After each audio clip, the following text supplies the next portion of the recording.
So, good afternoon. And the other day I was talking about skin and oils, and you saw me put the olive oil on my skin. And a lot of you responded that you use coconut oil. That is extremely good. Remember, all your tropical oils have your UV protection in them. So the coconut oil would be exceptionally good for this summertime and being out. So that is really good. But I'm sort of having fun learning about different oils. And so, before we start on the oils, I want to say the first step in defense in keeping your skin good is a good drink of water. Nice cold water. So we'll do that. Okay, then I just want to tell you about some of the oils. Well, one of the newer oils now that they're using for cosmetics is called Abyssinian oil, and it's fairly new, and I've been using it. It's sort of a thicker, thicker than olive oil, but it penetrates the skin really fast, and it makes it feel very soft. But I probably won't buy it again. And someplace in here I've got another, and it's organic, and it's anyway, it's organic. Another one I bought to try is Acia oil. It's ACAI berry oil. It should be extremely good. It has all sorts of vitamins in it. A, B, C, on. That would be good. Well, I bought it. Actually, this is almost $13 worth. So I got it, I opened it up, and I smelled it. And you know what? It's rancid. It's not organic. So if you should buy it, and I hate to tell who I bought it from, but I think I will. It's Botanical Beauty. It wasn't organic. I should have bought it organic because it is not usable. And it would have been a good oil. But I am going to read you a little bit about the Abyssinian oil, and probably the reason I won't buy it again, it's related to canola oil, which is rapeseed oil. And it's non-GMO because you can't eat it, for one thing. And it's probably not a big market, but it is making the cosmetics market. But it's not a GMO. It's non-GMO. I don't know what I said. It's non-GMO. And it is raised mostly now in Canada along with the rapeseed oil. But it's not the same as canola oil. It's not the same, even though it's related. Down with it. Well, what I'm saying, it's not been messed with. And it should be very good, but I'm still, it's not something I'm going to buy a lot of. And, but I want to say it's exceptionally stable and resistant to oxidation. So it would store well, you could use it. And it also has an ability to penetrate the skin quickly. And they're finding out, and it replaces lost skin lipids, easing dryness, improving softness and texture. So it does a good job.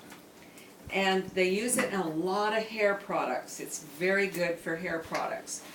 And I have it mixed today, and I used it on my skin. It's in here also. But in here, I put just a little bit of essential oil of lemon. And I just wanted that for the freshness and the uplifting And lemon also, essential oil, is good for the skin. It also helps if you are suffering from a bug bite. You could put it on. But this morning, I want to do something fun, I hope, and I hope it works. And I haven't done this for years and years. And it used to be 2 moves ago where I would have a lot of friends come in and we would have like an herb day, and we'd just make different things like teas and face creams, and we'd just spend the day together. We'd have lunch together. It was a fun day. And so I haven't done that since then. But what we're going to do is we're going to make whipped butter. We're going to whip up some, and there was something anyway, I'm going to get it. I've mixed, well, before I get it out, I'll tell you what I did. Well, no, I've got to show you. Okay, yeah, you've got to get it cold. Even I can remember sometimes we'd stick it in the freezer to get it really cold. This morning, before, I measured out my ingredients. If you don't have a kitchen scale, you've got to get one. And this is done by ounces, not grams. And what I put in first were my oils, because I wanted to be able to pour them out if I got too much. And I'll tell you my recipe and what we're doing, and then we'll go from there if I can find it. This is another thing, I should have had it open right to that.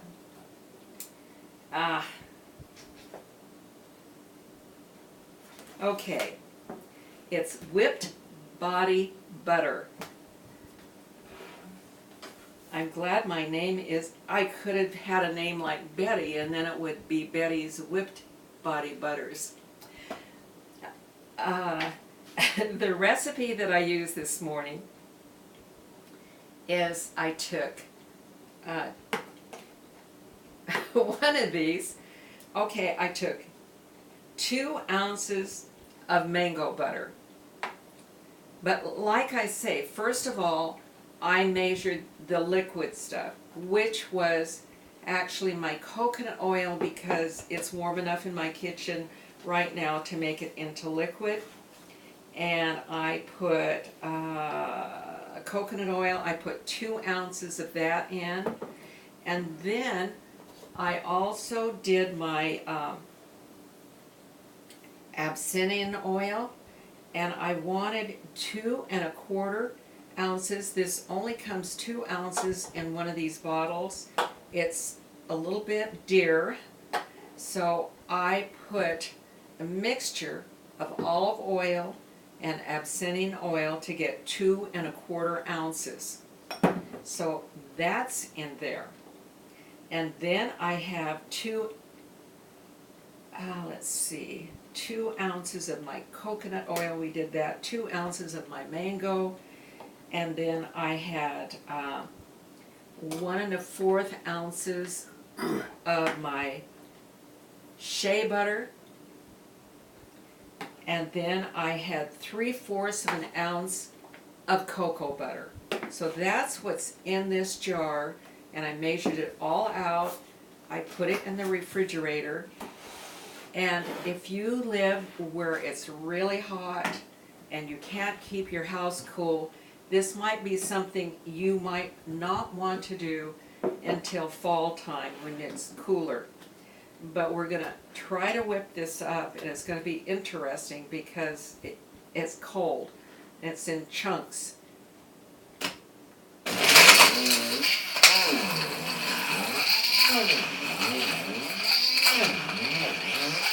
And it's going to make noise.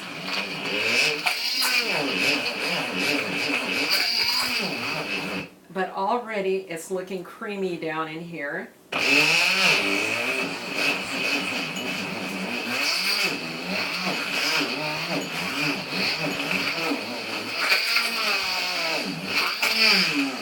I haven't got to the bottom of it yet, but I'm going, and extreme, it's extremely creamy looking.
Okay, I'm going to get a fork and just fork some of it up, but you can see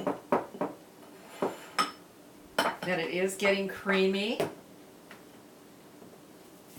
It's still, I can still feel that it needs more whipping up, but I thought maybe I would raise some of this chunkier stuff up from the bottom and it would catch it better.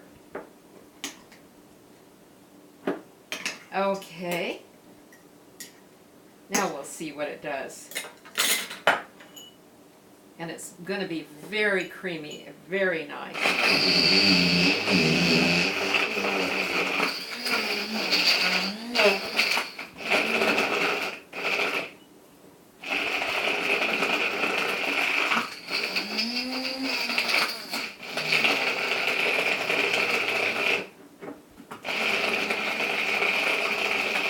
I'm going to put it on high.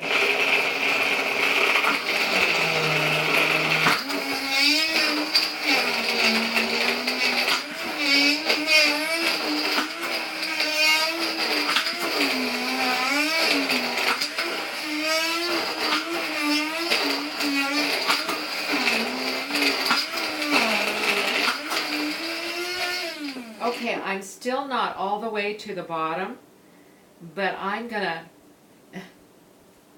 get away from my,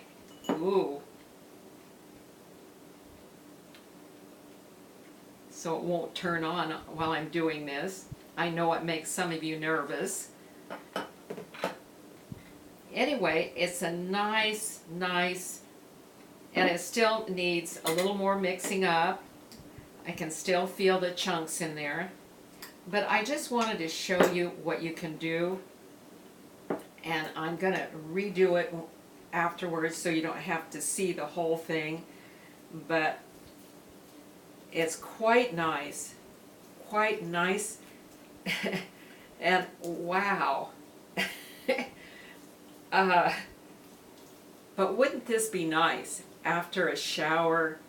Just put it on your body and just nourish your skin with this. Everything in it is so good, and it will work like a sun protection even somewhat.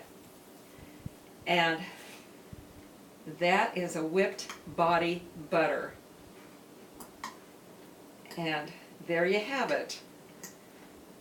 And you can use different ingredients, but keep pretty much to the same proportions that I did.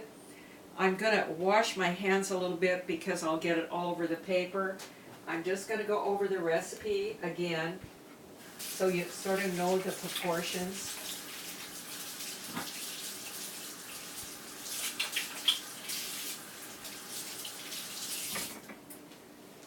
Okay.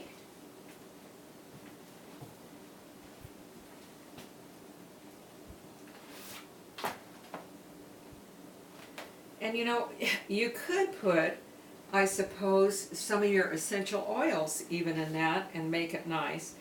But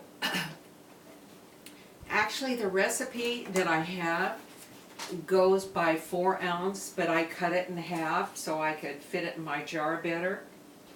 And it's basically, okay, it's 2 ounces of the mango butter, 2 ounces of your coconut oil, it's 1 1/4 ounce of your shea butter, it's 3/4 of an ounce of cocoa butter, and then 2 1/4 ounces of any liquid oils, skin oils that you have.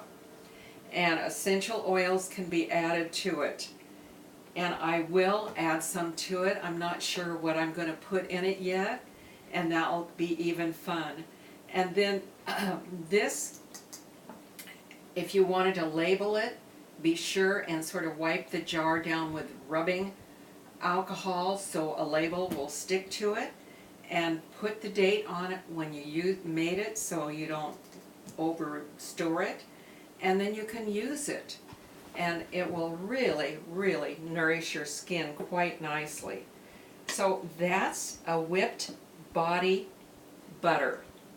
So with that, oh, and see, it's going to make a nice jar full. There it is. So, have a good day, and don't forget to nourish your skin. It's as important as nourishing your inside. You've got to start with your outside too. You got to make it last. You never know how long you'll need it.